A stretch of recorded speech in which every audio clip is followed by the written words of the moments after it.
સ્તોત્રમાં સૌથી પહેલા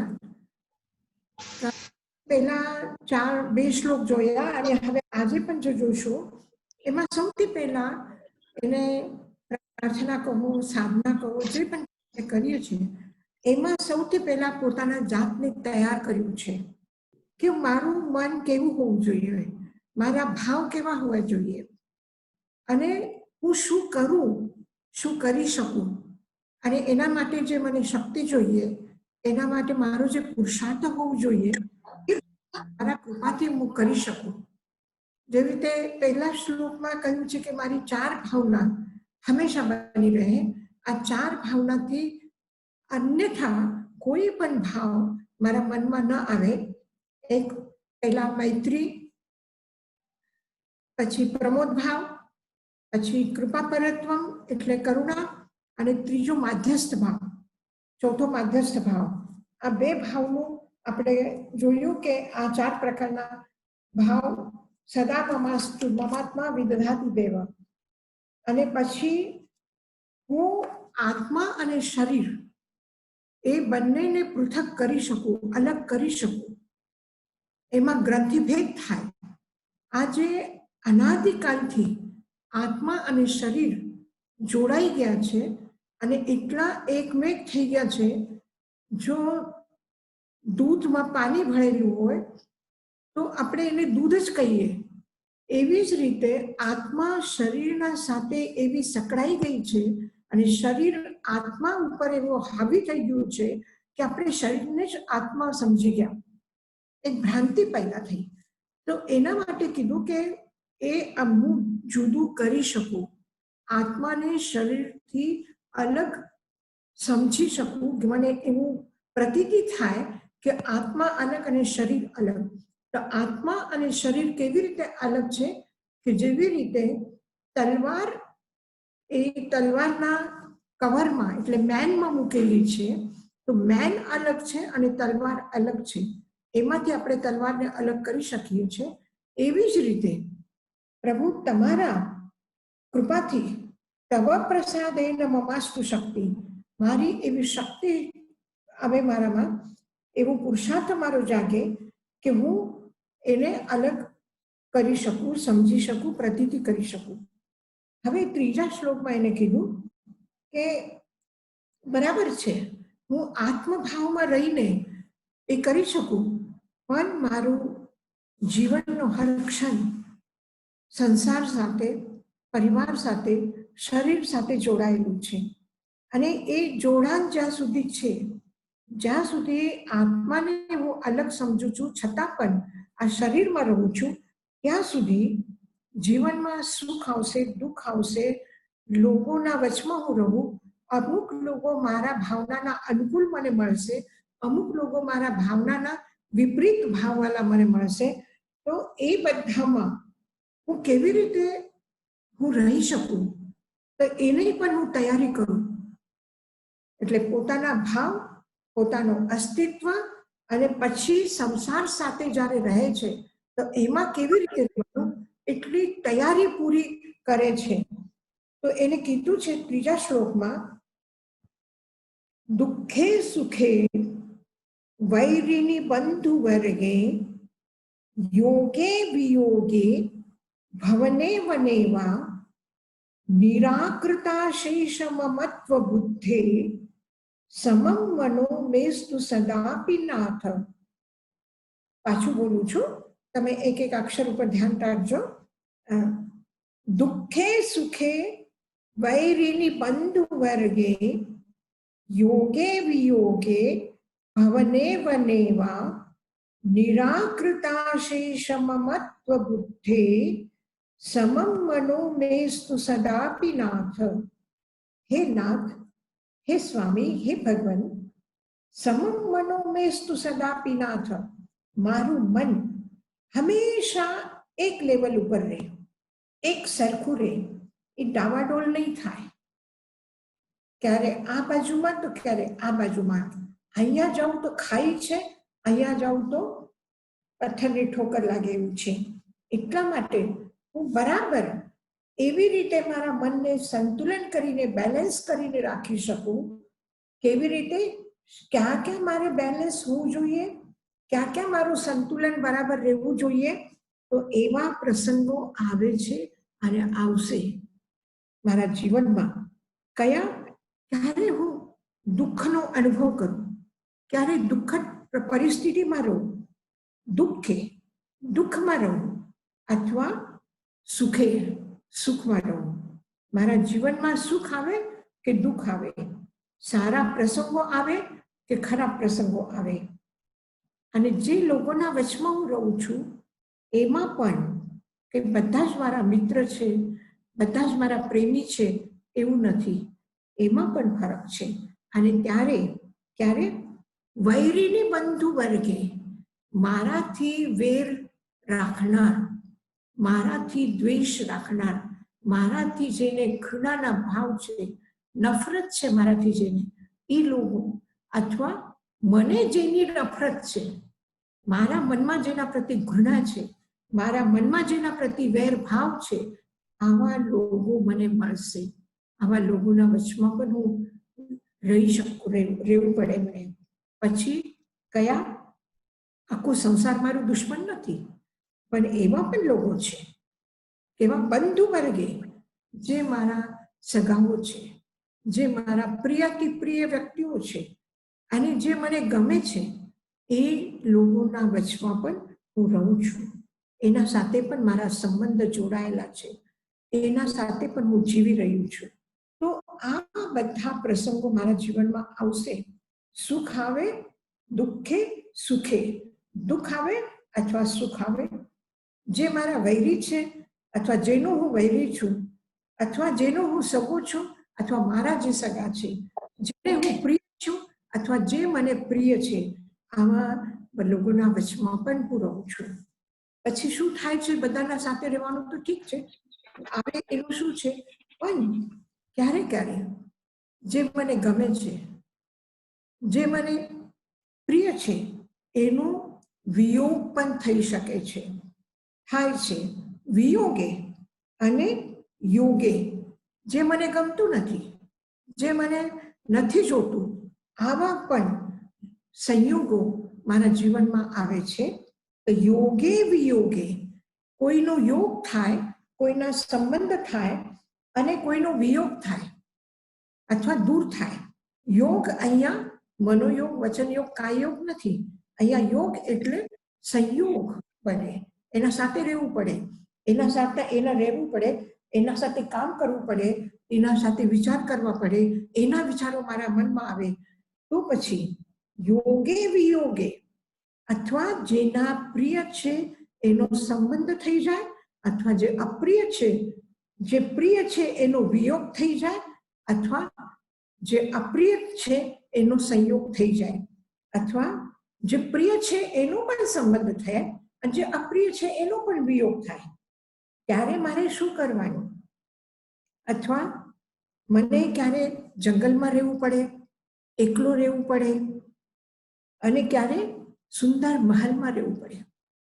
ક્યારે એવી પરિસ્થિતિમાં હું જીવું છું કે દુઃખ જ દુઃખ છે, અભાવ જ અભાવ છે, કોઈ સુખ સુવિધા નથી, એકલો છું સાવ, વને, જંગલમાં, અથવા ભવનેવા, વા એટલે અથવા, ભવનેવા, સુંદર મહેલમાં, સુંદર સુખ સુવિધા સાથે, બધું મનગમતું છે, એવા પણ પરિસ્થિતિમાં, એવા પણ માહોલમાં, આવા પણ વાતાવરણમાં મારું રહેવાનું થાય છે.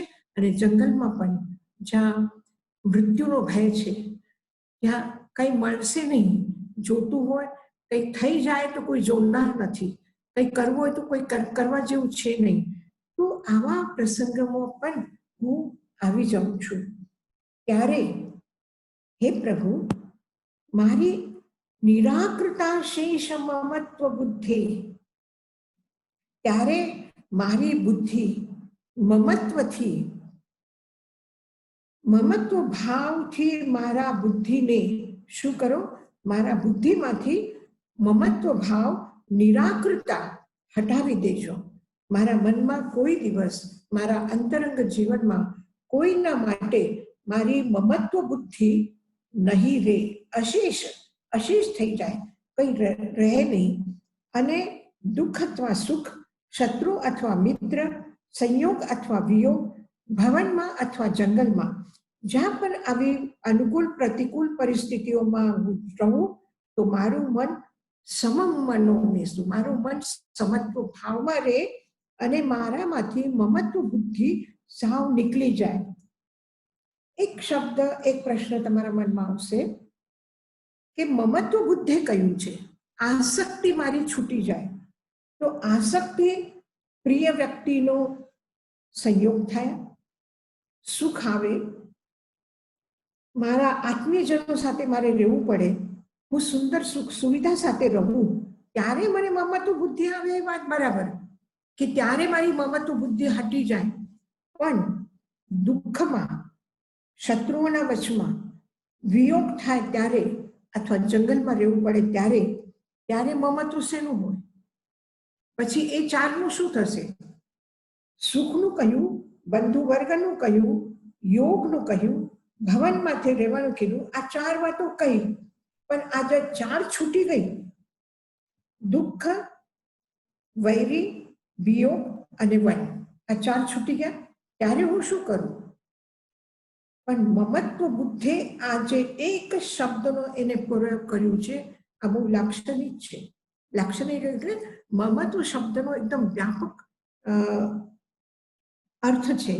વ્યાપક અર્થ એ છે કે કોઈ પ્રિય વ્યક્તિ છે એની પકડ છે, પ્રિય વસ્તુ છે એની પકડ છે, એની આસક્તિ છે, અને સાથે સાથે જે અપ્રિય છે, જે વૈરી છે એની પણ પકડ છે, એની પણ આસક્તિ છે. રાગની આસક્તિ છે તો દ્વેષની પણ આસક્તિ છે. શત્રુ છે એ આપણા સામે નથી, એના સાથે વાતચીત નથી, એને આપણે કોઈ દિવસ જોતા નથી, કોઈ દિવસ એના કંઈક પ્રસંગ એના સાથે બનતું નથી, કોઈ દિવસ એનું કામ કરવું નથી પડતું, કોઈ દિવસ એના સાથે વાતો નથી કરવી પડતી.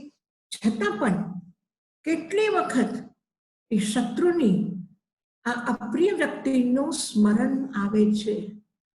એ અપ્રિય વ્યક્તિને ઘટેલી ઘટનાઓ જે અતીતની છે એ યાદ આવે છે, અને એને યાદ કરીને કલાકો કલાકો સુધી આપણે એ વિચારમાં રહી જઈએ તો આપણને ભાન પડતી નથી કે કેટલો સમય થાય છે. તો આ પણ એક આસક્તિ છે.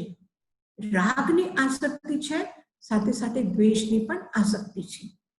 આ અપ્રિય સંયોગો જે મને નથી જોતું એના સાથે મારા યોગ થઈ ગયા છે, એના સાથે મારે રહેવું પડે છે, તો આખો દિવસ એ જ ઝંખના હોય છે, એ જ વિચાર હોય છે કે આનાથી હું મુક્ત ક્યારે થઉં, આનાથી હું દૂર ક્યારે થઉં, એના સાથે હું જીવી ના શકું, એના સાથે હું રહી નહીં શકું, આ મારાથી નીકળી દૂર થઈ જાય, એને હું જોઉં, મને જોવું નથી ગમતું, એ મારી આંખના સામે ના આવે. એટલે હંમેશા હંમેશા એના વિચારમાં રહીએ છીએ. તો આ શું છે કે અપ્રિયનો સંયોગ થાય તો એ દૂર ક્યારે થાય, અને પ્રિય વ્યક્તિનો સંયોગ થાય, પ્રિય વસ્તુનો સંયોગ થાય તો એ મારાથી છૂટી ન જાય, એ મારાથી દૂર ન થઈ જાય. આ પણ વિચારો આપણા મનમાં ચાલતા હોય છે. તો આ બધા પ્રકારના અપ્રિય નો ત્યાં સંયોગ દૂર થાય, અપ્રિય દૂર થાય અને પ્રિય મળે. પ્રિય કેમ નથી મળતું અને અપ્રિય કેમ જુદું નથી થતું, અપ્રિય કેમ છૂટું નથી પડતું, અપ્રિયથી દૂર કેમ નથી થતા આપણે?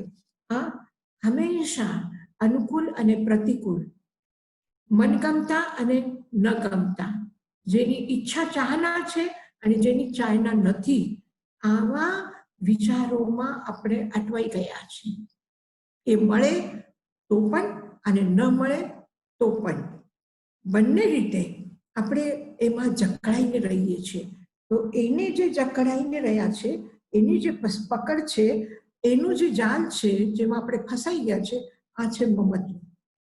એટલે એક જ શબ્દમાં આખું બધું લઈ લીધું છે કે આ મારા બુદ્ધિમાંથી મમત્વ બુદ્ધિ જે મારી છે એનું નિરાકરણ કરો.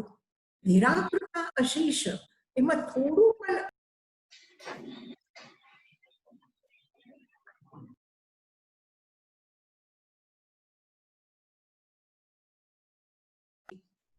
અને મારા મનમાં પછી શું રહે? જ્યારે અંધારું દૂર કરવાની વાત કરી તો અંધારું દૂર કરે તો મારા મનમાં શું રહે? તો એને કીધું કે સમમ મનો મેસ્તુ સદાપિ નાથ. એ નાથ હંમેશા માટે, એવું નહીં કે હું જ્યારે ધ્યાન કરું ત્યારે, જ્યારે સ્વાધ્યાય કરું ત્યારે, જ્યારે સારા વિચારો કરું ત્યારે જ મારા મનમાં સમત્વ ભાવ રહે. અને પછી એટલે હાથમાં દીવો છે, હાથમાં ટોર્ચ છે, અને જ્યાં સુધી પ્રકાશમાં હું ચાલુ છું ત્યાં સુધી એ જલે છે ટોર્ચ. અને જેવી રીતે અંધારામાં જાઉં તો ટોર્ચ જલતું નથી, દીવો બુઝાઈ જાય છે. તો એવું નથી હોવું જોઈએ. મને સુખમાં અથવા દુઃખમાં, જ્યારે સુખનો અજવાળો હોય અને દુઃખનો અંધારો હોય ત્યારે પણ સદા હંમેશા માટે મારું મન સમત્વ ભાવમાં રહે. આવી ગયો? એક એક અક્ષરનું ધ્યાન આવી ગયું, સમજ પડી, અર્થ કઈ નહીં થઈ ગયો. દુઃખે સુખે વૈરિણી બંધુ વર્ગે યોગે વિયોગે ભવને વને વા નિરાકૃતાશેષમમત્વ બુદ્ધે સમમ મનો મેસ્તુ સદાપિ નાથ. દુઃખમાં અથવા સુખમાં, શત્રુઓના અપ્રિય વ્યક્તિના વચમાં હું કે મારા પ્રિય લાગણીવાળા પ્રેમી લોકોના સાથે હું રહું. એ પ્રિયનો સંયોગ થાય અથવા અપ્રિયનો વિયોગ થાય, અપ્રિયનો સંયોગ થાય અથવા અપ્રિયનો વિયોગ થાય. હું ભવનમાં રહું અથવા જંગલમાં રહું, ગમે ત્યાં, ગમે તે પરિસ્થિતિ, ગમે તે એ લોકોના વચમાં હું હોઉં, અને જે પણ કંઈ મારા સાથે ઘટે છે, જે પણ પરિસ્થિતિઓ મારી સામે આવે છે, આ બધામાં હું મારું મન સમમ મનો મેસ્તુ સદાપિ નાથ. હે પ્રભુ, તમારા કૃપાથી મારા મનમાં હંમેશા માટે સમત્વ ભાવ જાગૃત રહે, એવી હું તમને પ્રાર્થના કરું. એવું મારા મનની આ તૈયારી મને કરાવી દેજો. મારા મનની આટલી બધી તૈયારી થયા પછી, મારું મન સમત્વમાં આવ્યા પછી હું શું કરું? તમને ખ્યાલ હશે, આપણે પ્રતિક્રમણ કરીએ છીએ તો પ્રતિક્રમણમાં 6 આવશ્યક કરીએ છીએ. તો પહેલું આવશ્યક છે સામાયિકનું. તો સૌથી પહેલા સાધક સમત્વ ભાવમાં આવવાની તૈયારી કરે છે અને પછી પ્રતિક્રમણ કરે છે. તો પહેલું આવશ્યક છે સામાયિક. તો પહેલા, સૌથી પહેલા સમત્વ બુદ્ધિ મારામાં આવે અને હું આત્મા અને શરીરને પૃથક પૃથક, અલગ અલગ છે એમ જાણું. અને પછી હે પ્રભુ, આ બધું સમજ્યા પછી મારા મનમાં, મારા અંતરંગમાં આપ પધારો. કેવી રીતે પધારો? કયું સ્થાન છે મારા દિલમાં તમારું? એના માટે કહે છે, ચોથું શ્લોક છે, બરાબર એક એક અક્ષર તરફ ધ્યાન આપજો. મુનીશલીના વિવકીલિતા વિવ સ્થિરૌ નિખાતા વિવ બિંબિતા વિવ પાદૌ ત્વદીયૌ મમ તિષ્ઠતાં સદા તમોધુનાનૌ રુધિદીપકા વિવ. પાછું બોલું છું. મુનીશલીના વિવકીલિતા વિવ સ્થિરૌ નિખાતા વિવ બિંબિતા વિવ પાદૌ ત્વદીયૌ મમ તિષ્ઠતાં સદા તમોધુનાનૌ રુધિદીપકા વિવ. હે મુનીશ, હે મુનિઓમાં શ્રેષ્ઠ, જેમની મુનિ પણ જેમને ઈશ્વર માને છે, ઈશ્વર માને છે, પરમાત્મા સમજે છે, એવા તમે મારા, હે પ્રભુ, ત્વદીયૌ પાદૌ, તમારા બંને ચરણ, મમ તિષ્ઠતાં સદા, મમ હૃદય, મારા હૃદયમાં, તિષ્ઠતાં સદા, હંમેશા હંમેશા માટે વિરાજમાન રહે.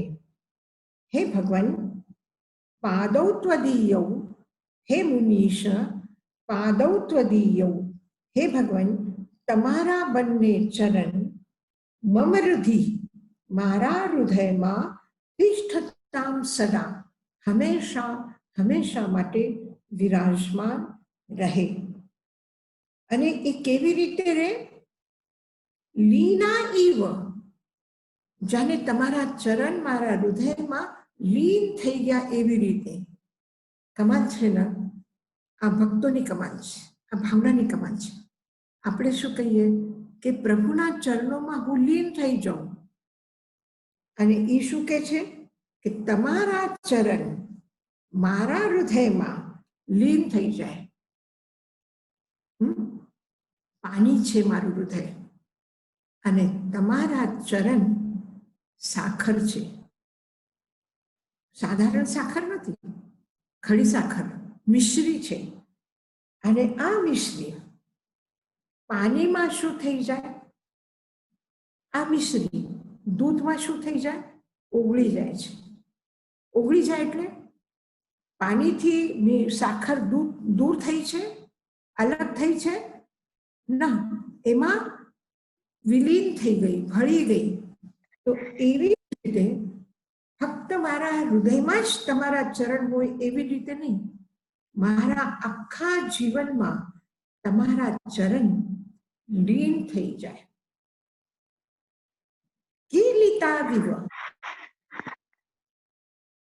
કીલિતાવિવ, આ જેવી રીતે આપણે એક ખીલો કાઢી દિવાલમાં ઠોકીએ એક હથોડાથી લઈને, તો એક એને શું કે સંસ્કૃતમાં કીલિતાવિવ, કીલ એટલે ખીલો કાઢી, એ કીલિતા એટલે ઠોકવું.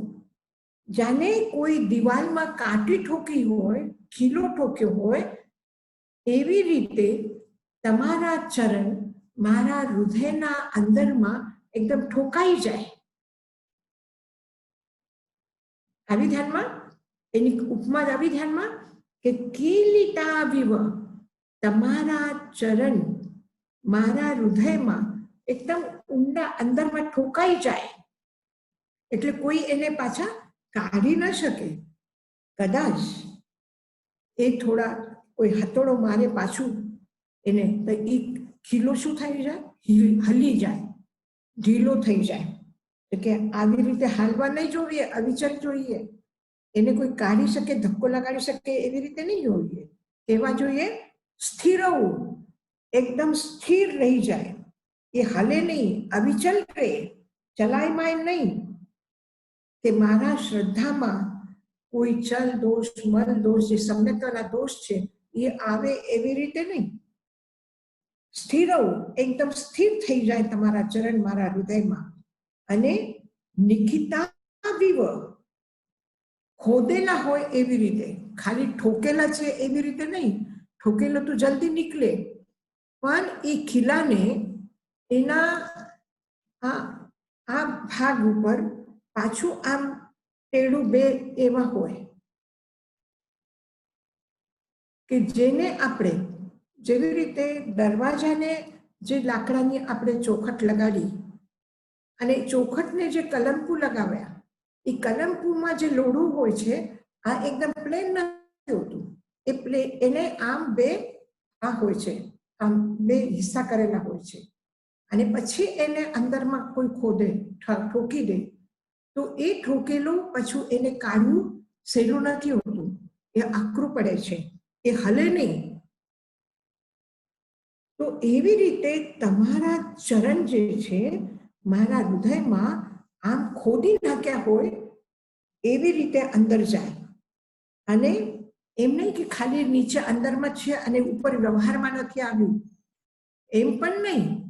બિંબિતા ઈવ, આખું તમારું પ્રતિબિંબ મારા આખા જીવનમાં લાઈફ ઉપર આવે, મારા અંગે અંગમાં પરમાત્મા દેખાય, એવું તમારા ચરણ મારા હૃદયમાં વિરાજમાન થાય. એનું પ્રતિબિંબ મારું જીવન બને. બિંબિતા ઈવ, એનું પ્રતિબિંબ પડ્યું હોય એવી રીતે. જાણે એક આખો સ્ફટિક રત્ન છે, અને એ સ્ફટિક રત્નના સામે કોઈ એક રંગીત વસ્તુ રાખી તો એ વસ્તુ આખી સ્ફટિકમાં શું કરે, એનો રંગ એમાં આવી જાય, એના અંદર એની આકૃતિ આવી જાય. તો એવી રીતે તમારું પ્રતિબિંબ મારા લાઈફમાં આવે, મારા જીવનમાં આવે અને મારું જીવન તમારા જેવું થઈ જાય. જ્યારે પ્રતિબિંબ આવે તો પ્રતિબિંબને પણ કોઈ ભ્રમ થઈ શકે કે આ બિંબ છે કે પ્રતિબિંબ છે. એવી મૂર્તિ બનાવવામાં આવે તમારી સુંદર એવી, તો જોનારને એમ થાય કે આ મૂર્તિ છો કે તમે છો. તો એવી રીતે મને જોઈને કોઈને એમ લાગે કે આ પ્રભુના ભક્ત છે કે સાક્ષાત પ્રભુ છે. તો એવી રીતે તમારા ચરણ મારા જીવનમાં લીન થઈ જાય, ઠોકાઈ જાય, ખોદાઈ જાય અને એકદમ સ્થિર રહી જાય અને એનું આખું પ્રતિબિંબ મારા લાઈફમાં એકદમ બરાબર આવી જાય. એવી રીતે તમારા આ ચરણ મારા હૃદયમાં આવે અને એના આવેથી એના આવાથી શું થશે, આપણે જેવા છે એવા જ રહેશું. ભગવાન આવ્યા છે આપણા હૃદયમાં, તો આપણું જીવન શું થઈ શકે છે? તો કે એવું નહીં થાય કે તમે આવો અને મારા જીવનની મલિનતા, મારા જીવનની અશુદ્ધતા, મારા જીવનની અપવિત્રતા, મારા જીવનમાં દુષ્ટ આચાર, મિથ્યા જ્ઞાન એમને એમ રે, એમ નહીં બને, એમ નહીં રમે. આ એવા ગંદી જગ્યા ઉપર હું નહીં રાખું તમને. તો શું થશે તમારા ચરણ આવે એટલે? તો દીપકા વિવ, દીપકની જેમ, આ વિવ શબ્દ છે ઇવ અર્થમાં છે જેમ, દીપકની જેમ. દીપક શું કરે છે? તમો ધુનાનવ રુધિ દીપકા વિવ. જેવી રીતે આપણે ઘરમાં દીપક પ્રજ્વલિત કરીએ તો રાતનો અંધકાર નાસી જાય છે, રાતનું અંધકાર દૂર થઈ જાય છે. એવી રીતે તમારા ચરણ મારા હૃદયમાં વિરાજમાન થશે તો મારા જીવનની અશુદ્ધતા, મારા જીવનની મલિનતા, મારા જીવનની અપવિત્રતા, મારા જીવનના વિકાર, મારા જીવનની વિકૃતિઓ, એનું જે અંધારું છે આ અંધારું નષ્ટ થઈ જશે. નષ્ટ થાઓ તો તમારું પ્રતિબિંબ પ્રભુ મારા હૃદયમાં આવે અને મારું જીવન શુદ્ધ થઈ જાય. તો આ પ્રાર્થના કરી છે કે મુનીશ લીના વિવ કેલિતા વિવ, લીન થયું હોય એવું મારું જીવન બને. તમારા ચરણ મારા હૃદયમાં આવે કે મારા જીવનમાં એ લીન થઈ ગયા છે તમારા ચરણ. હે મુનીશ, હે પ્રભુ, તમારા ચરણ, તવ પાદો, તમારા ચરણ, મમ રુધિ, મારા હૃદયમાં એવી રીતે વિરાજમાન થાય કે જાણે લીન થઈ ગયા છે. જાણે વિવ એટલે જાણે લીન થઈ ગયા છે, જાણે એને કોઈએ મારા હૃદયમાં ઠોકી દીધા છે અને એવા સ્થિર થઈ ગયા છે કે જાણે ખોદીને એને અંદર, જમીન ખોદીને અંદરમાં બેસાડી દીધા છે. અને બિંબિતા ઇવ, એનો પ્રતિબિંબ મારા હૃદયમાં આવી ગયું છે. એવી રીતે થાય. પાદો ત્વદીયો તિષ્ઠતામ સદા મમ રુધિ, મારા હૃદયમાં તમારા ચરણ, ત્વદીયો પાદો, તમારા ચરણ, તિષ્ઠતામ સદા, હંમેશા માટે વિરાજમાન રહે. તમારા ચરણ મારા હૃદયમાં દીપકની જેમ, તમારા ચરણ વિરાજમાન થશે એનો મતલબ શું છે કે તમારા ચરણ દીપકની જેમ, દીપક પ્રજ્વલિત થયા પછી જેમ અંધકારને ભગાવી દે છે એવી જ રીતે તમારા ચરણનું દીપક મારા હૃદયમાં જલશે અને તમો ધુનાનો, બધું મારા જીવનનું અંધારું નાસી જશે. આવ્યું ધ્યાનમાં? તો આપણે એક વખત પાછા 4 શ્લોક બોલશું. મારી સાથે બોલવાનો ટ્રાય કરજો.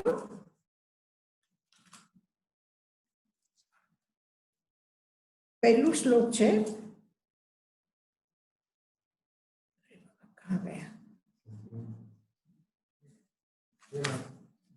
સત્વેષુ મૈત્રીમ ગુણીષુ પ્રમોદમ ક્લિષ્ટેષુ જીવેષુ કૃપાપરત્વમ માધ્યસ્થભાવમ વિપરીતવૃત્તૌ સદા મમાત્મા વિદધાતુ દેવ. પાછું બોલજો આ શ્લોક. સત્વેષુ મૈત્રીમ ગુણીષુ પ્રમોદમ ક્લિષ્ટેષુ જીવેષુ કૃપાપરત્વમ માધ્યસ્થભાવમ વિપરીતવૃત્તૌ સદા મમાત્મા વિદધાતુ દેવ. શરીરતઃ કર્તુમનંત શક્તિમ વિભિન્નમાત્મા નમપાસ્તદોષમ જીનેન્દ્રકોશા દિવખડ્ગયષ્ટિમ તવ પ્રસાદે નમવાસ્તુ શક્તિ.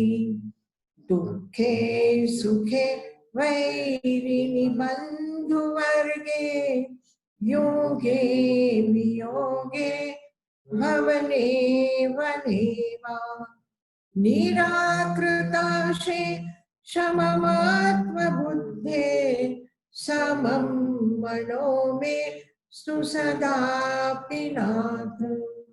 બીજું શ્લોક અને ત્રીજું શ્લોક પાછું એક વખત બોલશું આપણે.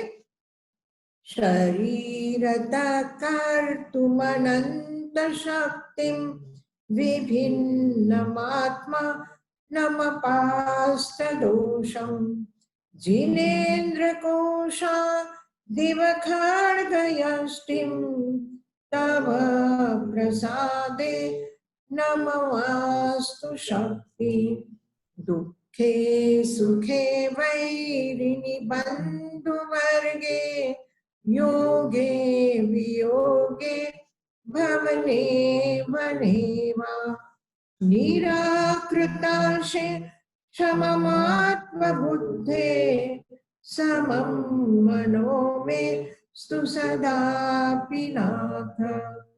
મુનીશલીના વિવકીલિતા વિવ સ્થિરૌ નિખાતા વિવ બિંબિતા વિવ પાદૌ ત્વદીયૌ મમ તિષ્ઠતાં સદા તમોધુનાનૌ હૃદિ દીપકાવિવ.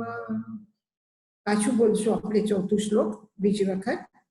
મુનીશલીના વિવકીલિતા વિવ સ્થિરૌ નિખાતા વિવ બિંબિતા વિવ પાદૌ ત્વદીયૌ મમ તિષ્ઠતાં સદા તમોધુનાનૌ હૃદીપકાવિવ. એક વખત 4 શ્લોક પાછા બોલશું આપણે. તમે જેટલું બોલવાની કોશિશ કરશો એટલું તમને ઈઝી થશે બોલવું. સત્વેષુ મૈત્રીમ ગુણીષુ પ્રમોદમ ક્લિષ્ટેષુ જીવેષુ કૃપાપરત્વમ માધ્યસ્થભાવમ વિપરીતવૃત્તૌ સદા મમાત્મા વિદધાતુ દેવ. શરીરતઃ કર્તુમનંત શક્તિમ વિભિન્નમાત્મા નમપાસ્તદોષમ જીનેન્દ્રકોશા દિવખડ્ગયષ્ટિમ તવ પ્રસાદે નમવાસ્તુ શક્તિ. દુઃખે સુખે વૈરિણી બંધુવર્ગે યોગે વિયોગે ભવને વનેવા निराकृतांशे क्षममात्मबुद्धे समं मनो मे सदापि नाथ मुनीशलीना विवकीलिता विवौ स्थिरौ निखाता विव बिम्बिता विव पादौ त्वदीयौ मम तिष्ठतां सदा तमोधुनानौ हृदि दीपकाविव। આ ચાર શ્લોકમાં કોઈને કઈ પૂછવું છે? યશોજી મહારાજ, અહીંયા ઇન્ટરનેટ જરા ખરાબ છે, પણ ધુના નવ નો મીનિંગ શું હતો? ધુના નવ એટલે નાસી જાય. તમો, તમો એટલે અંધકાર, નષ્ટ થઈ જાય, એને ધૂની નાખે, ખતમ કરે. Okay, thank you. પાછું બીજું કઈ પૂછવું છે કોઈને? ચાર શ્લોકમાં કોઈને કઈ પૂછવું છે? યશોજી મહારાજ, કેમ પાદવની વાત કરી? જરાક એક્સપ્લેન કરો. કેમ કેમ પાદવની વાત કરી? બીજી કઈ વાત નથી? પાદવ એટલે ચરણ. પાદવ એટલે ચરણની કેમ કરી? તમારા બંને ચરણ મારા હૃદયમાં આવે એટલે શું છે કે એ એક રીતે ભાવ પ્રતિક્રમણ છે. એ તમારા જ્ઞાનના અતિચાર, દર્શનના અતિચાર કે બારા વ્રતના 90 અતિચાર, એની ગણતરી કે એનો એક એક નામનો ઉલ્લેખ આમાં નથી. આમાં ભાવ પ્રતિક્રમણ છે. તો પહેલું પ્રતિક્રમણનું પહેલું આવશ્યક છે શું છે? સામાયિક. તો સામાયિકમાં શું છે? સમત્વ બુદ્ધિ. સામાયિકમાં શું છે? આત્માની પ્રતીતિ. તો આ પહેલા 3 શ્લોકમાં પહેલું આવશ્યક છે કે હું મારા જાતની હું આત્માની પ્રતીતિ મને થાય, હું આત્માને શરીરથી જુદું સમજું અને મારા મનમાં સમત્વ ભાવ આવે, સમભાવમાં મારી આત્મા રહે. અને પછી શું છે? 24 તત્વો ભગવાનની સ્તુતિ છે, ભગવાનની ભક્તિ છે. તો એમાં શું આવે?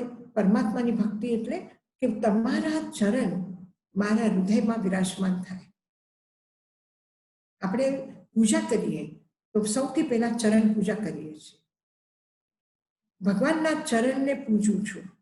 આપણે મોટાઓને પગે લાગીએ છીએ તો પગે લાગીએ એટલો મતલબ શું? પ્રણામ કરીએ એટલો મતલબ નમ ધાતુ તો નમવું જ છે, પણ પ્રણામ કરીએ તો એની વિધિ શું છે? એના ચરણ ઉપર હાથ રાખીને પ્રણામ કરીએ છીએ. તો ચરણની પૂજા છે સૌથી મોટી. તો ચરણ, તમારા ચરણ મારા હૃદયમાં વિરાજમાન થાય. અને કેવી રીતે વિરાજમાન રહે? એવું નથી કે અત્યારે બહુ ભાવ આવે છે અને પછી મને અશ્રદ્ધા થઈ ગઈ, એવું નહીં. કે મને એમ થયું કે ખબર નહીં શું ભગવાન આ દુનિયામાં છે કે નથી. તો આવા કોઈ પણ સમ્યક દર્શનના અતિચાર ન રહે.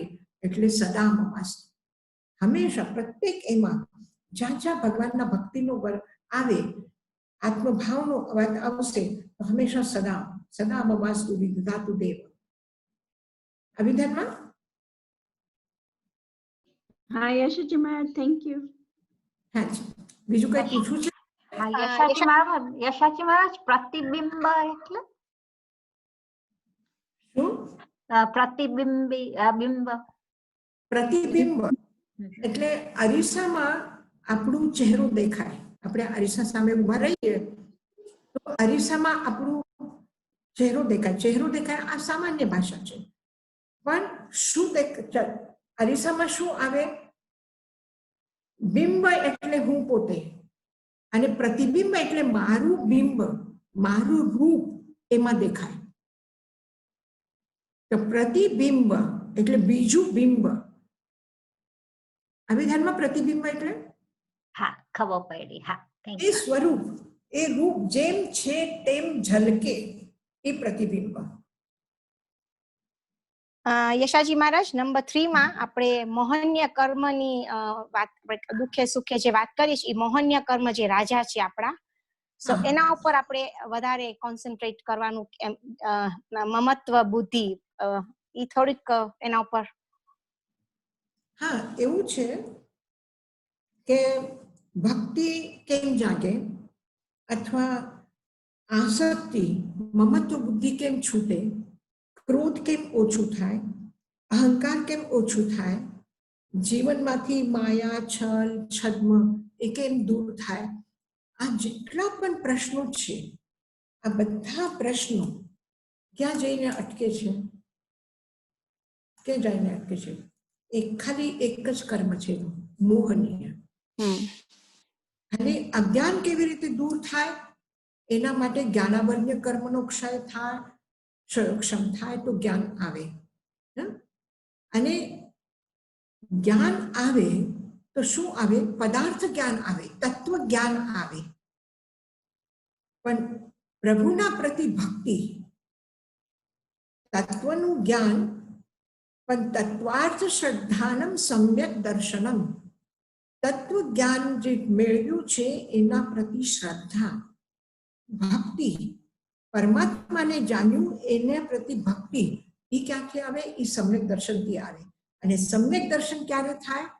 જ્યારે મોહનીય કર્મની જે અનાદિકાલથી કર્મના સાથે, જે આત્માના સાથે ચોટેલું છે, એની 69 કોડા કુડી સાગરોપમની સ્થિતિ.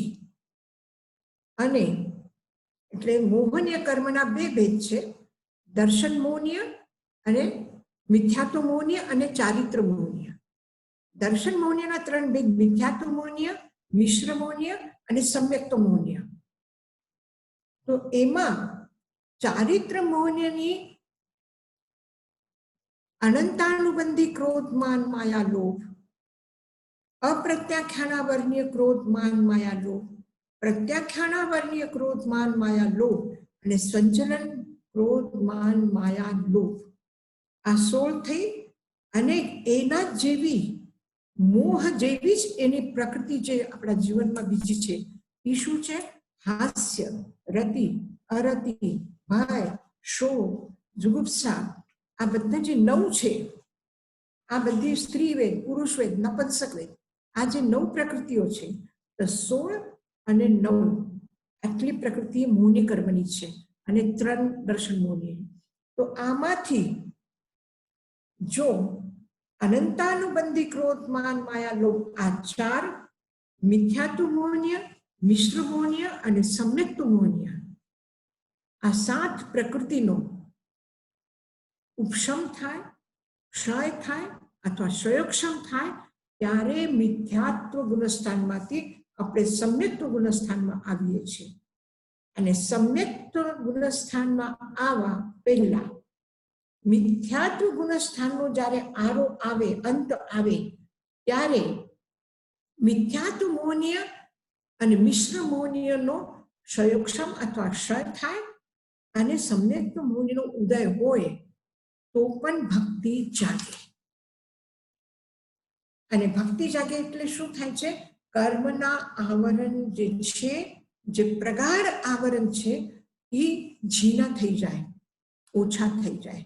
જે તીવ્રતા છે એ મંદ થઈ જાય. અને ત્યારે અપૂર્વકરણ, એટલે કોઈ દિવસ આટલા સારા ભાવ નથી આવ્યા, એવા સુંદર ભાવો આવે, એટલા શ્રેષ્ઠ ભાવો આવે, એ અપૂર્વકરણ થાય. યથા પ્રવૃત્તિકરણ એટલે જ્ઞાનાવર્ણ્ય કર્મ, મોહનીય કર્મનો ક્ષયોક્ષમ થાય, ઉદયાભાવી ક્ષય થાય, ત્યારે સમ્યક્ત્વની પ્રાપ્તિ થાય છે. અપૂર્વકરણ એટલા અપૂર્વ ભાવો આવે તો એ ભક્તિ જાગે. તો સૌથી પહેલા જે ભક્તિનો અને કરુણાનો સ્પર્શ જે થાય છે, તો એ સ્પર્શ એટલો અપૂર્વ હોય છે, એટલો અદ્ભુત હોય છે, એ ભક્તિ છે. પછી એ ભક્તિ આવ્યા પછી મિથ્યાત્વ ગુણસ્થાનમાં ફરીથી જાશો તમે, તો પણ એટલી મલિનતા નહીં આવે, એટલી અશુદ્ધતા નહીં આવે, એટલું ક્રોધ નહીં આવે, એટલું અહંકાર નહીં આવે. એ બધું જ એકદમ હલકું પડી જાય છે. જે પ્રગાઢતા, તીવ્રતા, ક્રૂરતા, જે એકદમ પરાકાષ્ઠામાં એકદમ ખરાબમાં ખરાબ હતું એ બધું નીકળી ગયું. હવે સારું થવા માંડ્યું. અને સારું થવા માંડે એટલે પાછું એટલું ખરાબમાં ખરાબ એટલી વર્સ્ટ સ્થિતિમાં નહીં જાય. એક વખત સમ્યક પ્રાપ્ત થઈ ગયું એટલે પાછું ભલે ને પાછા તમે જેવી રીતે 11મા ગુણ 12મા ગુણ સ્થાનમાંથી નીચે જો સંજલન ક્રોધ પણ આવી જાય તો પણ નીચે પડી જાય છે. છઠ્ઠામાં આવે, છઠ્ઠામાંથી ચોથામાં આવે, ચોથામાંથી પહેલામાં પણ જઈ શકે તો પણ એ પાછા ઉપર આવશે. જેવી રીતે આપણે એક બીજ વાવીએ, જમીનમાં અંદર દબાવી દઈએ, પછી એનામાંથી અંકુર આવે, એ મોટું થાય, પછી એ અંકુરમાં એક પત્તી લાગી જાય અને એ પત્તી કોઈ તોડી નાખે તો કઈ વાંધો નહીં, એક પત્તી તૂટે તો બીજી પત્તી આવશે. એક ડાલી ઝાડને તોડી તો બીજો ડાલી આવી જશે, શાખા આવી જશે. તો એ તૂટે એનો વાંધો નહીં. પછી તો બસ એક છે કે ભક્તિ ચોથા ગુણસ્થાનથી શરૂ થાય છે. એટલે ચોથા ગુણસ્થાનમાં આવવા પહેલાનું પૂર્વ ક્ષણની જે સ્થિતિ છે એ ભક્તિમય છે, કરુણામય છે. હવે મોહનીય કર્મના દૃષ્ટિથી ખ્યાલમાં? હા, થેન્ક યુ યશાજી મહારાજ, થેન્ક યુ.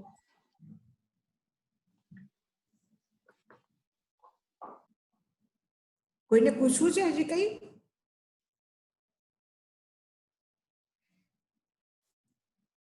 આગળ કરવું છે એક શ્લોક? હજી છે ટાઈમ તમને?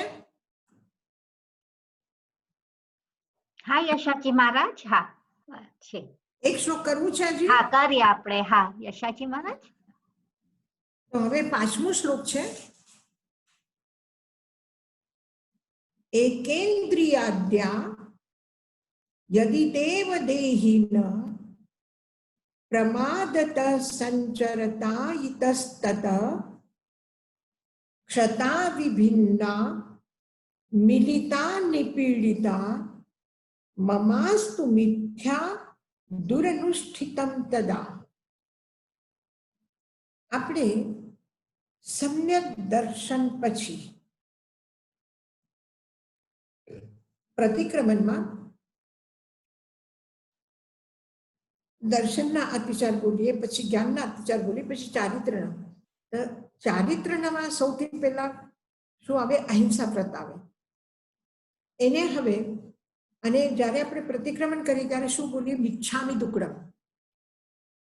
અતિચાર આપણે બોલીએ ને કે કોઈ પણ પાપ દોષ લાગ્યો હોય તો મિચ્છામિ દુક્કડમ. તો મિચ્છામિ દુક્કડમનું જ આ ચોથી લાઈન છે આ શ્લોકમાં. માસ્તુ મિથ્યા દુરનુષ્ઠિતમ તદા. તદા એટલે ત્યારે, જ્યારે જ્યારે દૂર અનુષ્ઠિતમ મેં ખોટું કર્યું છે એ બધું મમાસ્તુ મિથ્યા એ મિથ્યા થાઓ. મિચ્છામિ દુક્કડમ. દુક્કડમ એટલે દુષ્કૃત, અને અહીંયા દુરનુષ્ઠિતમ કીધું કે જે પણ કઈ દુષ્કૃત છે, ખરાબ ખરાબ કરેલું છે તે મિથ્યા. મિચ્છામિ દુક્કડમ. હું મારી મમાસ્તુ મિથ્યા દુરનુષ્ઠિતમ તદા. ત્યારે હું બધું આ દુરનુષ્ઠિતમ ખરાબ કરેલું છે એ બધું મિથ્યા થઈ જાય, એટલે મિચ્છામિ દુક્કડમ ખોટું થાય. એ પ્રતિક્રમણમાં અતિચારમાં સૌથી મોટી વાત છે કે આપણે જે ભૂલો કરી છે એ ભૂલ થઈ છે એની સ્વીકૃતિ છે. એ મિથ્યા થાવ એટલે એ કરેલું ખોટું થઈ જાય, ન કર્યા જેવું થઈ જાય એવું નથી. હું સ્વીકૃતિ આપું છું, હું સ્વીકાર કરું છું આ મારી ભૂલ થઈ છે. જ્યાં સુધી અંતઃકરણપૂર્વક સ્વીકૃતિ નહીં આવે ત્યાં સુધી એ ભૂલને સુધારવાની ઈચ્છા પણ ન હોય. ખાલી કહેવા માટે આપણે કે હા હવે હું સારું કરીશ, હવે હું સારું કરીશ, એમ નહીં. પણ ખરી રીતે અંતઃકરણપૂર્વક જ્યારે એવું લાગે કે આ મારાથી ખોટું થયું છે, આ હું ખોટું કરું છું, અમારીથી ભૂલ થાય છે, ત્યારે એનું જ્યારે સ્વીકૃતિ આપી, આપણે સ્વીકાર કરીએ કે મારાથી થયું છે, કોઈ બહાના નહીં, કોઈના બીજા ઉપર દોષારોપણ નથી, કોઈ તર્ક વિતર્ક નથી, કોઈ સ્પષ્ટીકરણ નથી. નહીં તો ઘણી વખત આપણે ભૂલને બચાવવા માટે અથવા ભૂલને ઢાંકવા માટે કહીએ છે કે નહીં નહીં નહીં, ઓલાએ છે ને બહુ મને હેરાન કર્યું ને એટલે મારાથી બોલાઈ ગયું. એ જ્યારે જુઓ ત્યારે મારો અપમાન કરે છે ને એટલે પછી મારે ઘણું મેં સહન કર્યું, પણ આ વખતે તો બોલાઈ ગયું. તો આ બધા શું છે? સ્પષ્ટીકરણ છે કે આપણે ખોટું કર્યું એને થોડું આપણે જરા ખરાબ વાતને થોડું જરા માંજીને સાફ કરીને દેખાડી કે આ નહીં, આ થોડા લાઇટ મૂડમાં થયું, એવું નથી. હા, થયું છે, ખરેખર થયું છે, એટલી સ્વીકૃતિ આપવી આ મિચ્છામી દુક્કડમનો અર્થ છે. કે કોઈ બહાના નથી કે ગરમી બહુ થતી હતી ને એટલે પછી મને રહેવાનું નહીં, બોલાઈ ગયો. અરે ગરમી થઈ એના સાથે બોલવાની શું સંબંધ છે? પણ મને બહુ ભૂખ લાગી હતી ને એટલે મારાથી કહેવાય ગયું. પણ નથી ગમતું એટલે કહેવાય ગયું એમ નહીં. તો આવા પ્રકારે કોઈ ને કોઈ બહાના, કોઈનું કોઈ કારણ, કોઈને કોઈ આપણે બહાનું કરીએ કે ના હું નહીં ભૂલ કરું કોઈ દિવસ, મારાથી એવું ભૂલ થાય જ નહીં, મને ગુસ્સો આવે જ નહીં, પણ એ બહુ જ બોલવા માંડ્યા એટલે પછી ગુસ્સો આવ્યો. એને મારું અપમાન કર્યું એટલે ગુસ્સો આવ્યો, એને મારું નુકસાન કર્યું એટલે ગુસ્સો આવ્યો. એટલે મને કોઈ દિવસ ગુસ્સો નથી આવતો. પાછું આપણે એના ઉપર આપણે પ્રમાણિત કરીએ કે હું બહુ સારી છું, સાચું છે, મારી ભૂલ નથી થઈ. તો આ રીતે નહીં, આપણે થયું છે એને પૂરી રીતે સ્વીકાર કરીએ. તો એને પહેલા વ્રતની કર્યો છે મમાસ્તુ મિથ્યા દુરનુષ્ઠિતમ તદા, એ મારું ખરાબ રીતે મેં કર્યું છે. એને ખરાબ કર્યું એટલે પણ કહી શકાય, પણ સાચે જ કહું છું ખરાબ થયું છે. એ દુરનુષ્ઠિતમ, એ મારાથી પૂરી રીતે ખરાબ થયું છે. મિથ્યા, તે હું સ્વીકાર કરું છું. મમાસ્તુ, મારાથી આ ખરાબ થયું છે, એ મારું આચરણ, એ મારું દુષ્ટ આચરણ મિથ્યા હો. કયું દુષ્ટ આચરણ છે? એકેન્દ્રિયાદ્યા યદિ દેવ દેહિન, હે દેવ, હે પરમાત્મા, મારાથી જો દેહિન શરીરધારી જીવોથી, દેહધારી છું હું, દેહિન એટલે દેહને ધારણ કરેલું છે, અને હું દેહધારી છું, અને જે પણ કોઈ એકેન્દ્રિય આદિ, એકેન્દ્રિય, બેન્દ્રિય, તેન્દ્રિય, ચતુરેન્દ્રિય અને પંચેન્દ્રિય, એ બધા જ જીવો જે દેહધારી છે, આ દેહધારી એટલે કોઈ પણ જીવ જ્યાં સુધી આત્મા આ શરીરથી મુક્ત થઈને, જન્મ મરણથી મુક્ત થઈને મોક્ષમાં નથી જતું, ઘાતી કર્મ અઘાતી કર્મ બધા ખતમ નથી થતા, ત્યાં સુધી આ શરીર સાથે છે. પછી આપણે આ ભાવમાં મૃત્યુ પામીને આવતા ભાવમાં જન્મ લઈએ છીએ. તો અહીંયાથી મૃત્યુ થઈ ત્યારે શરીર અહીંયા મૂકી દીધું અને બીજા ભાવમાં ગયા, ત્યાં શરીરને ધારણ કર્યું. તો બીજા ભાવમાં ગયા ત્યાં સુધીની જે આત્મા છે એ આત્મા શરીર વગરની છે કે ના? ત્યાં પણ શરીર છે. શરીરથી રહિત આત્મા એક ક્ષણ માટે પણ રહેતી નથી. તો દેહન એટલે દેહધારી, દેહને જેને ધારણ કર્યું છે એવા એકેન્દ્રિય આદિ જે જીવો છે એ બધાનું પ્રમાદથ સંચરતા ઇતસ્તત, ઇતસ મતલબ અહીંયા, તતસ મતલબ ત્યાં, અહીંયા ત્યાં જતા આવતા, સંચરતા ચાલતા ફરતા, પ્રમાદત પ્રમાદથી, પ્રમાદના લીધે જો એકેન્દ્રિય આદિ જીવ ક્ષતા, એનો ક્ષત થઈ ગયા હોય, એનો પ્રાણ નીકળી ગયા હશે, વિભિન્ન શરીરથી આત્મા જુદી થઈ હશે એટલે મરી ગયા. જો મારાથી કોઈ આ જીવો ક્ષત થયા હો એટલે કોઈ એને ઘાવ લાગી ગયો હો, ધક્કો લાગી ગયો, પડી ગયા. મિલિતા એને મેં એને હાથથી આમ મચોડી દીધા છે, પગના નીચે આવીને કરડાઈ ગયા છે, કચરાઈ ગયા છે. જો કોઈ દિવસ કોઈ જીવ કચરાઈ જાય અથવા નિપીડિતા અથવા એને પીડા પહોંચે મારાથી, એ ક્ષત વિકસિત થાય એટલે એને ક્યાંય પડી ગયા પછી જેમ ચોટ લાગે ને, એટલે ચોટ લાગે એટલે શું થયું? ક્ષત થઈ ગયા, નુકસાન થઈ ગયું, એનું શરીરને ઉપર ઘાવ થઈ ગયો, એવું થઈ ગયું હોય. અથવા વિભિન્ના એટલે આત્મા અને શરીર જુદા થઈ ગયા હશે, અથવા મિલિતા કચરાઈ ગયા હશે, નિપીડિતા એટલે પીડિત થયા હશે, તો આ બધા જ જેટલા પણ મેં ખરાબ કામ કર્યા છે, આ ખરાબ કામ મારા મિથ્યા થાઓ. એકેન્દ્રિયાદ્યા યદિ દેવ દેહિન પ્રમાદતા સંચરતા ઇતસ્તત ક્ષતા વિભિન્ના મિલિતા નિપીડિતા મમાસ્તુ મિથ્યા દુરનુષ્ઠિતમ તદા.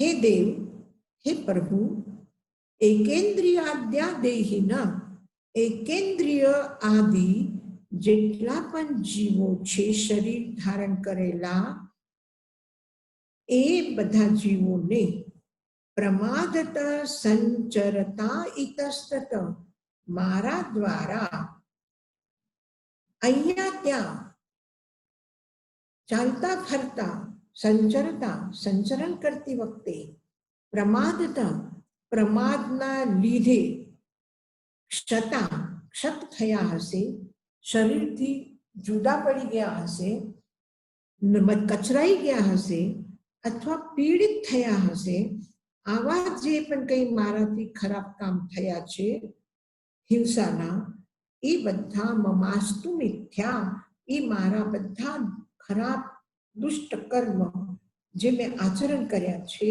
મારા દુષ્ટ આચરણ મિથ્યા થાઓ. આવ્યું ધ્યાનમાં? એકેન્દ્રિય આદિ કહ્યું એટલે બધા આવી ગયા. અને 12 વ્રતોમાં સૌથી મૂળ વ્રત છે અહિંસાનું. એક અહિંસાના વ્રતમાં બધા જ અતિચાર, બધા જ વ્રતો આવી ગયા છે. એક અહિંસા વ્રતમાં બાકી બધા 11 વ્રત પણ સમાયેલા છે. એક અહિંસા વ્રતનું સરખું પાલન થાય તો 11 વ્રતનું પાલન પણ એમાં થઈ જાય છે. એટલે એમને અહીંયા ખાલી એક અહિંસા વ્રતને પ્રધાનતા આપીને એ લઈ લીધું છે. આ વિધાનમાં બધાને સમજાઈ ગયું છે? યશાજી મહારાજ, હા બોલો. મથેણ વંદામી પ્રતિભા બોલું છું.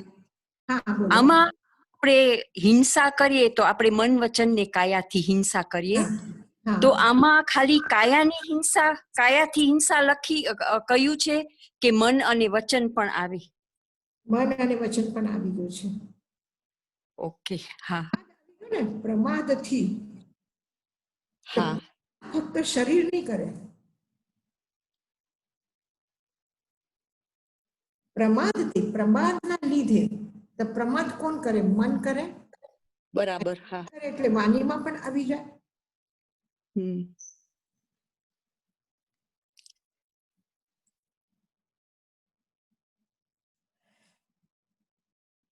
બહુ ધ્યાનથી સાંભળો છો હા પ્રતિભાબેન, બરાબર, એકદમ બરાબર પ્રશ્ન પૂછ્યું તમે.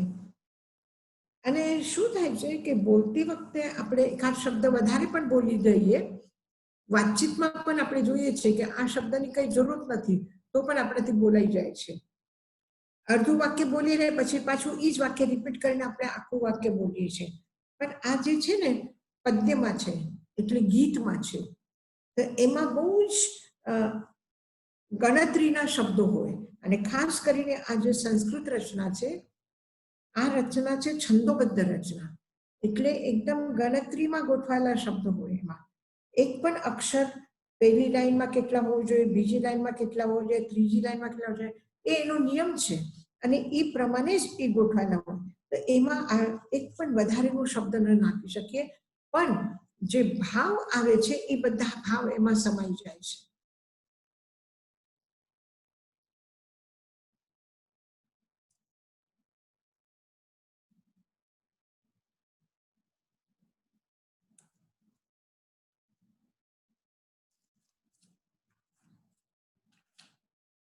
બીજું કંઈ પૂછવું છે કોઈને? આપણે બોલી લઈએ એક વખત થોડું સરખી રીતે, 2 વખત આ શ્લોકને શરૂ કરીએ આપણે. એકેન્દ્રિયાદ્યા યદિ દેવ દેહિન પ્રમાદત સંચરતા ઇતસ્તત ક્ષતા વિભિન્ન મિલિતા નિપીડિતા મમાસ્તુ મિથ્યા દુરનુષ્ઠિતમ તદા. પાછું બોલશું. એકેન્દ્રિયાદ્યા યદિ દેવ દેહિન પ્રમાદત સંચરતા ઇતસ્તત ક્ષતા વિભિન્ન મિલિતા નિપીડિતા મમાસ્તુ મિથ્યા દુરનુષ્ઠિતમ તદા. બરાબર છે? યશાજી મહારાજ એક ફેરે પાછે કરો પ્લીઝ. હા, એ પાછી એક ફેરે આખી લાઈન કરો, પાછે બોલો પ્લીઝ. આ પાછું શ્લોક ને. હા.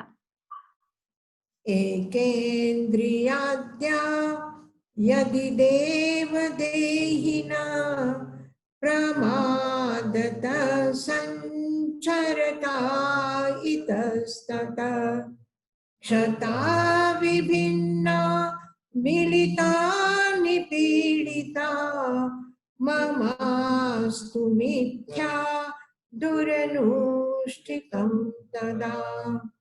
એકેન્દ્રિયાદ્યા યદિ દેવ દેહિન પ્રમાદત સંચરતા યતસ્તત ક્ષતા વિભિન્ન મિલિતા નિપીડિતા મમાસ્તુ મિથ્યા દુરનુષ્ઠિતમ તદા.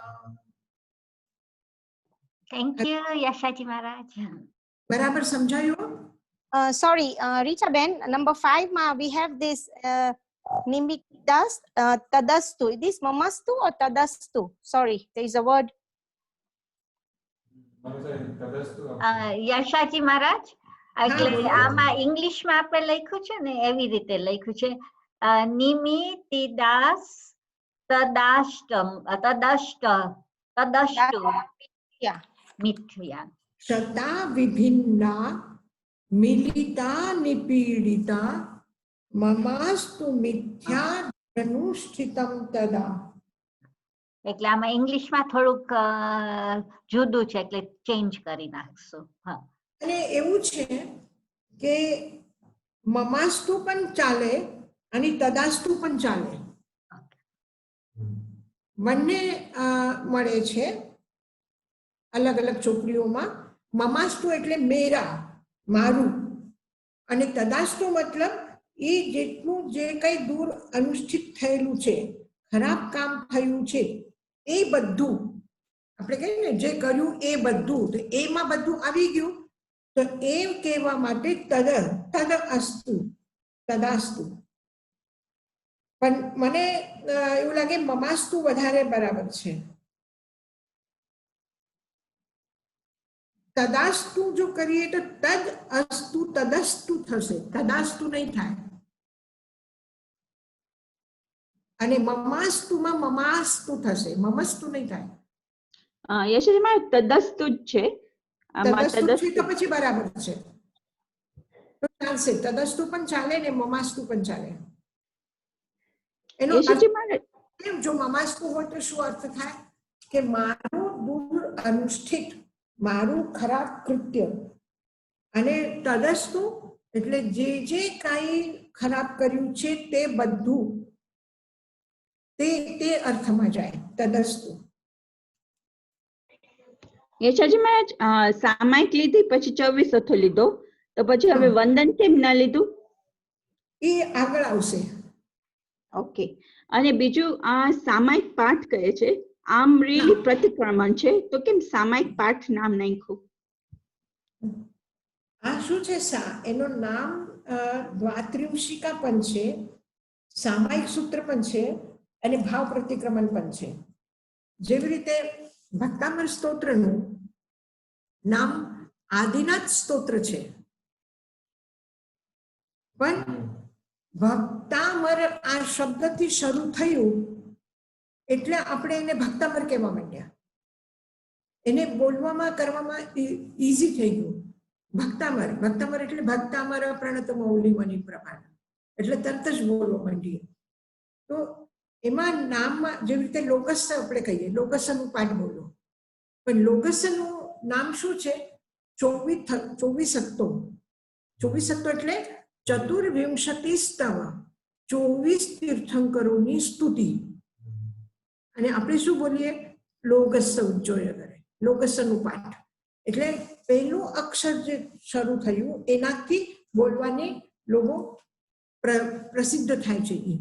એવી જ રીતે નમોથુનમ સૂત્ર છે. નમોથુનમ શબ્દથી શરૂઆત થાય છે. આપણે નમોથુનમનું પાઠ કહી દીધું, પણ એનું નામ ખરેખર શક્રસ્તવ છે. જ્યારે ભગવાનના કોઈ પણ સમાચાર મળે ત્યારે સ્વર્ગમાં ઇન્દ્ર પૂર્વ ઉત્તર દિશાના મધ્ય ભાગમાં એટલે ઈશાન દિશામાં જઈને ત્યાં પ્રભુને વંદન કરે છે, અને એ વંદનનો પાઠ આ બોલે છે નમોથુનમ. એટલે શક્ર એટલે ઇન્દ્ર કરેલી આ સ્તુતિ છે ભગવાનની. તો એ નમોથુનમ આપણે બોલીએ. તો એવી રીતે ઘણા બીજા નામથી પ્રસિદ્ધ થાય છે સૂત્રો, ગાથાઓ, ભજન, સ્તોત્ર. આ બધું કલ્યાણ મંદિરનું પણ એવું જ છે. એનો પાર્શ્વનાથ સ્તોત્ર છે નામ, પણ આપણે કલ્યાણ મંદિરથી બોલે. તો આ સંખ્યાના હિસાબથી, કારણ કે એમાં 32 શ્લોક છે એટલે દ્વાત્રિંશિકા એનું નામ પણ છે. દ્વાત્રિંશિકા 30 અને 20 બે 32 શ્લોક જેમાં છે. આપણે કહીએ ને રત્નાકર 25, તો રત્નાકર કહી દીધું પછી 25 કહેવાનું શું મતલબ? તો એ 25 એમાં શ્લોક છે એટલે આપણે 25 બોલીએ. જેવી રીતે હનુમાન ચાલીસા કહે છે લોકો, તો ચાલીસા શું છે? એમાં 40 શ્લોક ગાથાઓ છે.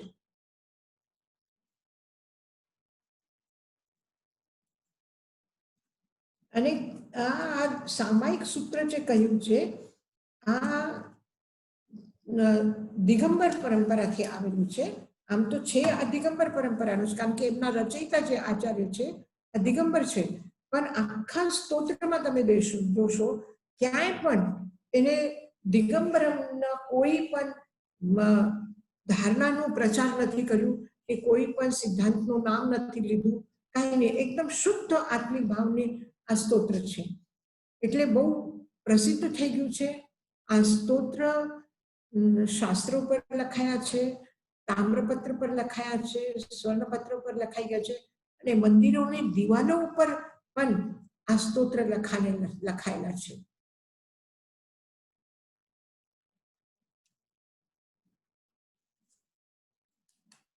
એટલે ખૂબ જ મહત્વપૂર્ણ સ્તોત્ર છે આ.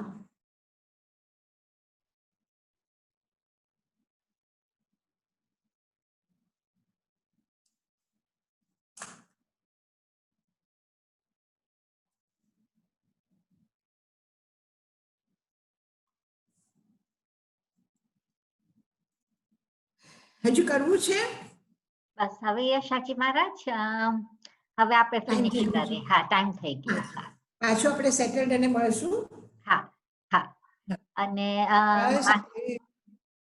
ખૂબ ખૂબ પ્રાર્થના કરીએ છીએ આખી દુનિયાનો શું એક સાથે એવા કંઈક એવી પરેશાની, એવું ત્રાસદી, આવા સિચ્યુએશન અતીતમાં ક્યારે પણ થયા છે એવું કંઈક ઉલ્લેખ નથી કે આખી દુનિયા જેનાથી પરેશાન છે. અને દિવસે દિવસ પરિસ્થિતિ બગડતી જાય છે. શું થશે એનો અંદાજો વૈજ્ઞાનિકોને પણ નથી, અર્થશાસ્ત્રીઓને પણ નથી, સમાજશાસ્ત્રીઓને પણ નથી, અને રાજનેતાઓને પણ નથી. અને જનતા તો બસ શું થશે આ એક પ્રશ્નને લઈને ઊભી છે. તો આવા પરિસ્થિતિમાં બસ આપણે જેટલા સારામાં સારા ભાવોમાં રહીએ, સારામાં સારું વિચાર કરીએ, અને આપણા પણ ભાવો જેટલી પરેશાનીઓ મોટી છે એનાથી પણ આપણા ભાવ મોટા છે. પરેશાનીઓની ગણતરી છે.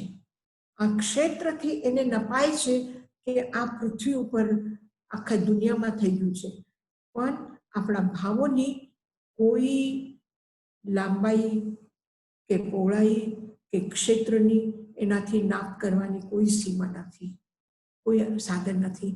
એટલા અનંત ભાવો આપણા પાસે છે અને આ અનંત ભાવોથી આપણે પ્રભુના સામે પ્રાર્થના કરીએ કે પ્રભુ અમને પણ શુભ ભાવમાં રાખજો, શુદ્ધ ભાવ તરફ અમારી યાત્રા થાય અને સારામાં સારા વિચારો, સારામાં સારા ભાવોમાં આપણે રહીએ.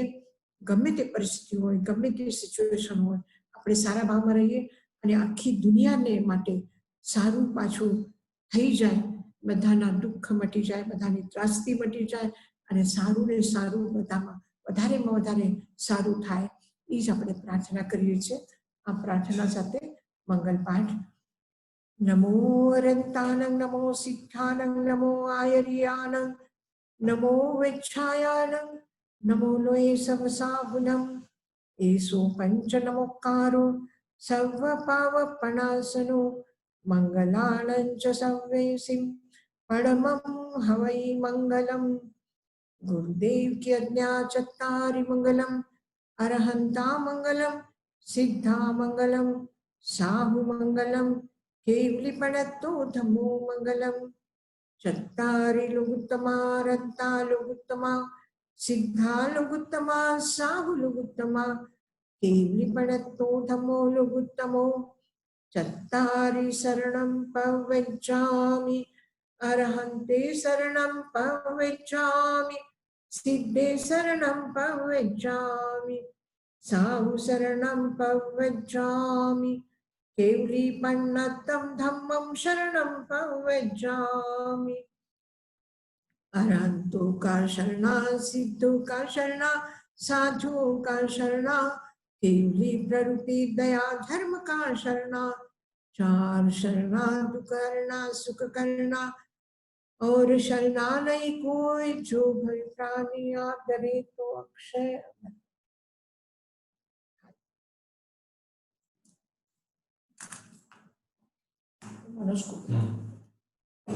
થેન્ક યુ યશાજી મહારાજ. મથેણ વંદન હાજી, બહુ બોલો. સરસ.